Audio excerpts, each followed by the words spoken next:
बाबा तो सबका है। रोज के 100 रुपए कमाने वाला अगर एक दिन घाटू चला जाएगा तो वो 100 रुपए कमाएगा कहाँ से। तो हम लोगों का फर्ज बनता है कि हम बाबा को उनके पास का भजन मशहूर हुआ, जो राम को लाए हम उसको लाएंगे, चर्चाओं में ही रहा। कुछ लोगों ने इस पे उंगली भी उठाई, टिप्पणी भी की कि ये पॉलिटिकल हो गया, इस तरह की बातें की। तो उस भजन को और लोगों की प्रतिक्रिया को लेकर आप क्या करना चाहिए? क्योंकि एक भजन है जो कि राम भक्तों को समर्पित है। उन राम भक्तों को जिन राम भक्तों ने राम मंदिर के लिए गोलियां खाई, उन राम भक्तों को जिनका लहू सरयू की नदी में बहा, उन राम भक्तों को समर्पित है जो आज भी देश के अंदर प्रभु राम को हृदय में लेकर पता नहीं कहां से कहां चले जाते हैं। तो ये उन्हीं को समर्पित है। करने वाले राजनीति करें, हमें कोई आपत्ति नहीं। हमने अपना भजन गाना था, भगवे की बात करनी थी, गा के छोड़ दी। और बात रही टिकट की, तो मेरे पास ट्रेन की भी टिकट है, फ्लाइट की भी टिकट है, जहाँ की टिकट चाहिए, खाटू श्याम जी की भी टिकट है, वहां जाने के लिए भी है। मैं कहाँ सनातन के काम आ सकता हूँ? मैं फिर से कह रहा हूँ, पहले भी कहता रहा हूँ, मैं जहां सनातन के काम आ सकूंगा वहां मुझे चाहे राजनीति करनी पड़े, चाहे मुझे वहां भजन करना पड़े, चाहे वहां मुझे पैदल चलना पड़े, चाहे किसी अमीर आदमी के घर में पोछा भी लगाना पड़े तो भी लगा दूंगा, लेकिन गरीब से गरीब श्याम प्रेमी को खाटू श्याम जी पहुंचाना हमारा मकसद है। नमस्कार, आप सभी दर्शकों का स्वागत है। और आज हमारे साथ एक ऐसी हस्ती है जिसे दुनिया में सब कोई जानता है। संगीत सम्राट है हमारे साथ, और कन्हैया मित्तल जी के नाम से उनको जानते हैं, और श्याम बाबा के भक्त है और धर्म को लेकर वो चलते हैं। फिलहाल एक यात्रा इन्होंने शुरू की है चंडीगढ़ से अग्रवा धाम के लिए, और आज अंबाला में हमारे साथ मौजूद है। बातचीत कर लेते हैं क्या कुछ यात्रा को लेकर ये चल रहे हैं। सर, सबसे पहले स्वागत है। जय श्री श्याम। जय श्री श्याम, नमस्कार। यात्रा शुरू की है जी, चंडीगढ़ से निकले हो अग्रवा तक, इस यात्रा का क्या कुछ उद्देश्य है? देखिए, सबसे पहले तो मैं अंबाला के आज आया हूँ यहाँ। सबसे पहले तो उन सब का धन्यवाद जो यहाँ श्याम बाबा के भक्त हैं, जिन्होंने भव्य दिव्य स्वागत किया। बात करते हैं यात्रा की, तो 3 तारीख को ये यात्रा शुरू हुई है, जो कि लगभग 280 किलोमीटर की है। पद यात्रा हम लोग करेंगे, पैदल चलेंगे, और चंडीगढ़ से गांव-गांव होते हुए हम अग्रोहा जाएंगे। इसका मुख्य उद्देश्य यही है कि हम सब उस धरती को पहचाने जहां माँ लक्ष्मी का वास हुआ, उस धाम को, हरियाणा को इतना बड़ा धाम मिला हुआ है और हम दुनिया को उससे वंचित रख रहे हैं। क्यों? क्योंकि हम उसके बारे में दुनिया को बता नहीं पा रहे। तो उसी को लेकर मैं चंडीगढ़ से श्याम बाबा का रथ लेकर, बाबा का निशान आगे लेकर हम उस धाम की ओर जा रहे हैं। दूसरी बात कि इस देश के अंदर जिस तरीके से सनातनियों की जाति की बात की जाती है और कहीं कोई जाति की बात नहीं की जाती, तो सबको जिस प्रकार सारी नदियां मिलकर एक महासागर बनाती है भाई, वैसे ही सभी जाति मिलकर, क्षत्रिय बिरादरी मिलकर सनातन धर्म बनाता है। मेरे साथ चलने वाले नाम को लेकर जा रहे हैं।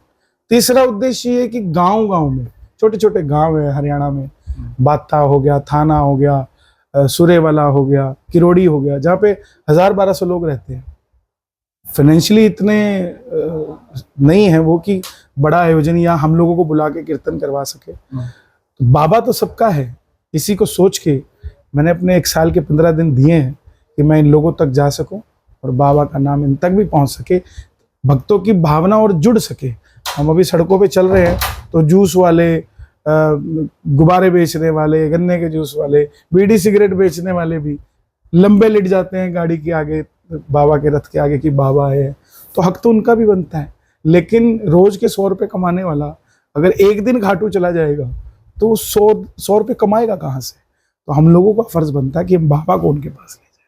तो इसी के चलते ही यात्रा है। कन्हैया जी, एक आपका भजन मशहूर हुआ, जो राम को लाए हम उसको लाएंगे, चर्चाओं में ही रहा। कुछ लोगों ने इस पे उंगली भी उठाई, टिप्पणी भी की कि ये पॉलिटिकल हो गया, इस तरह की बातें की। तो उस भजन को और लोगों की प्रतिक्रिया को लेकर आप क्या करना चाहिए? देखिए, क्या होता है कि हम एक चीज के लिए 90% क्या परसेप्शन है और 10% क्या परसेप्शन है, उस पर चलते हैं। इस भजन को हमने गाया 5 दिसंबर 2021 को हमने इसको लिखा था और 6 को हमने गा दिया था इसको। इस भजन ने यूपी के अंदर खासकर लोगों के हृदय में जगह बनाई। उन्होंने समझा, जो न्यूट्रल था, कि हमें क्या करना चाहिए। हम धर्म से जुड़े हुए लोग हैं, हम सारा दिन देखते हैं कि कौन सी राजनीतिक दल, आखिरकार घूम के ये पूरा देश राजनीतिक दलों पे टिक जाता है। देश के जितने आईएएस जितने आईपीएस हो उनको चलाने वाले राजनीतिक दल हैं, और वही आईपीएस आईएएस हमें बनाते हैं, हमारे घर को चलाने की तैयारी करते हैं। तो कहीं ना कहीं वो सनातन को प्रभावित करते हुए उसने किसी एक राजनीतिक दल को बल दिया और लोगों ने उसको राजनीति का रूप दे दिया। मगर मैं टू बी वेरी फ्रैंक बताऊं कि आज तक मैंने उस राजनीतिक दल से इस भजन के लिए, बनाने के लिए, गाने के लिए या उनके इस्तेमाल के लिए कभी एक पैसा चार्ज नहीं किया, ना मैंने कभी उनसे इस बारे में बात करी। पूरा 2024 में भी मैंने देखा बहुत जगह ये गाना बजा, एमपी इलेक्शन में भी मैंने कभी किसी से ये नहीं कहा कि इसको मत बजाओ। क्यों? क्योंकि एक भजन है जो कि राम भक्तों को समर्पित है, उन राम भक्तों को जिन राम भक्तों ने राम मंदिर के लिए गोलियां खाई, उन राम भक्तों को जिनका लहू सरयू की नदी में बहा, उन राम भक्तों को समर्पित है जो आज भी देश के अंदर प्रभु राम को हृदय में लेकर पता नहीं कहां से कहां चले जाते हैं। तो ये उन्हीं को समर्पित है। करने वाले राजनीति करें, हमें कोई आपत्ति नहीं। हमने अपना भजन गाना था, भगवे की बात करनी थी, गा के छोड़ दिया। आप जानते ही है कि हर चीज पर कंट्रोवर्सी होती है और पॉलिटिकल, जैसा आपने कहा कि टिक जाती है राजनीति पे आके बातें, और बीच में चर्चाएं चली कि आप टिकट नहीं मांग रहे हैं, चुनाव लड़ने की सोच रहे हैं। अब फिर ये जो यात्रा लेकर चल रहे हैं, कुछ लोगों की कल ही जो है किस तरह की अजीब अजीब सी प्रतिक्रिया जो है वो आने लगी कि ये तो अब यात्रा निकाल रहे हैं और आगे इलेक्शन की तैयारी कर रहे हैं। उन लोगों को क्या जवाब देना चाहोगे? उन लोगों को कहना चाहता हूँ कि मेरे साथ आ जाओ, 1 घंटा धूप में चलो मेरे साथ और श्याम भक्तों का प्रेम देखो। तुम राजनीतिज्ञ बनो ना बनो, श्याम भक्त जरूर बन जाओगे। आप आइए, चलिए। और बात रही टिकट की, तो मेरे पास ट्रेन की भी टिकट है, फ्लाइट की भी टिकट है, जहाँ की टिकट चाहिए, खाटू श्याम जी की भी टिकट है, वहाँ जाने के लिए भी है। मैं कहाँ सनातन के काम आ सकता हूँ? मैं फिर से कह रहा हूँ, पहले भी कहता रहा हूँ, मैं जहाँ सनातन के काम आ सकूँगा वहाँ मुझे चाहे राजनीति करनी पड़े, चाहे मुझे वहाँ भजन करना पड़े, चाहे वहाँ मुझे पैदल चलना पड़े, चाहे किसी अमीर आदमी के घर में पोछा भी लगाना पड़े तो भी लगा दूंगा, लेकिन गरीब से गरीब श्याम प्रेमी को खाटू श्याम जी पहुँचाना हमारा मकसद है। अगला पड़ाव कहाँ होगा और किस तरीके से जो है वो अग्रवा तक पहुँचा जाए? अभी अम्बाला सिटी हैं हम, आप देख ही रहे हैं। आप रात भी कीर्तन था, बड़ा आनंद आया यहाँ। अब हम अम्बाला कैंट की तरफ जाएंगे। अभी पहले मंजी साहब गुरुद्वारा दर्शन करेंगे क्योंकि हमारे बिल्कुल साथ में ही है, और वहाँ दर्शन करके ना जाएं तो मुझे लगता है कि कहीं ना कहीं हम अपनी इतनी कट्टरवाद दिखा रहे हैं कि जिसका कोई हिसाब नहीं है। तो ऐसा नहीं, देश चलता है प्रेम से, कट्टरवाद से नहीं। हाँ, आपको अपने धर्म के लिए कट्टर होना चाहिए। कट्टर का मतलब ये नहीं कि आप दूसरे धर्म को गलत करो, कट्टर का मतलब है कि झंडा ऊंचा रहे हमारा, बस। इसके सिवा कट्टरवाद में कुछ और नहीं समझता। तो दर्शन करके फिर हम अम्बाला कैंट जाएंगे, वहाँ स्वागत है, 1 घंटे का कीर्तन वहाँ भी होगा। दोपहर का रेस्ट करेंगे, 5 बजे वहाँ से चलेंगे और रात को हम जाकर मोड़ा में रुकेंगे। मोड़ा से चलकर हम अगले दिन मारकंडा जाएंगे, महादेव के मंदिर में, मार्कंडेश्वर मंदिर में। वहाँ से फिर हम अगले दिन मंडेरी जाएंगे, मंडेरी रात को रुकेंगे। अब आप गूगल में भी चेक कर लेना, ये जो लोग कहते हैं राजनीति के लिए टिकट मांगता है, तो मंडेरी चेक करना कितने लोग वहाँ रहते हैं। और सारा आयोजन हमने खुद उसको अरेंज किया है कि वहाँ जोत जल सके, क्योंकि हमें तो नशा लगवाना है, श्याम बाबा से जुड़वाना है। एक बार जुड़ जाए फिर अपने आप तलब उठेगी लोगों की, अपने आप जाएंगे। तो यही सारी करते हुए हम कल वहाँ पहुँच जाएंगे। कन्हैया जी, चलते चलते एक आखिरी सवाल। जी, बड़ी अच्छी खासी फैन फॉलोइंग है श्याम भक्तों के नाम, आपने भी और आपके नाम पर भी। नशे वाली बात कही आपने, श्याम भक्तों का नशा लगाना है।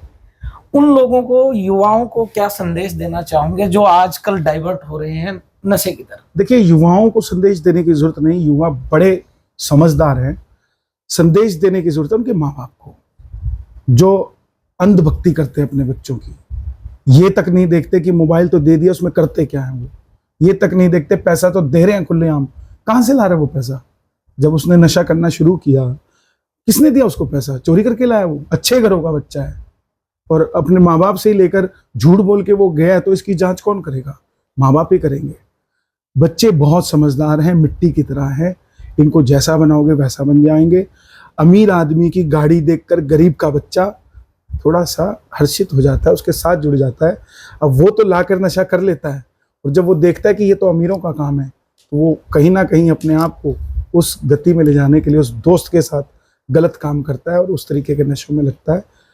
तो यहाँ कहीं ना कहीं गलती बच्चों में नहीं है साहब, बच्चों के माँ बाप में है। उनको इतनी भी सुविधाएं मत दो कि आपको असुविधा हो जाए, समाज को असुविधा हो जाए। उनको उतनी सुविधा दो जिससे उनको महसूस हो कि कभी भी जीवन में कैसी भी परिस्थिति हो जाए उसका वो सामना कर सके। ऐसा ना हो कि वही ऐसी परिस्थिति में गिर जाए जिसका हम ही सामना ना कर पाए।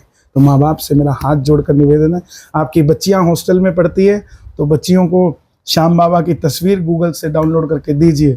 मेरा वादा है आपसे, वो 15 दिन बाद आपको फ़ोन करके कहेगी कि मुझे डर लगना बंद हो गया, हॉस्टल में मेरे साथ कोई रहता है, मेरा भाई। आपके बच्चे कहीं पढ़ते हैं, उनको समझाइए कि हमारे सनातन धर्म से ऊपर कुछ नहीं है। कोई कितना भी ज्ञान पहले शब्द यूज़ कर रहा हूँ, कोई कितना भी किसी भी चीज़ का ज्ञान पहले, उसको एक ही बात करो, जय श्री राम, और वहाँ से कट लो। किसी से लड़ना नहीं, झगड़ना नहीं, अपना भगवान अपने हृदय में रख के चलते रहना। धन्यवाद। तो ये थे कन्हैया मित्तल, जिन्होंने बड़े ही बेबाकी और सॉफ्ट शब्दों में जवाब दिए हमारे सवालों के। और तमाम खबरों के लिए आप बने रहिए हमारे साथ हमारे चैनल पर।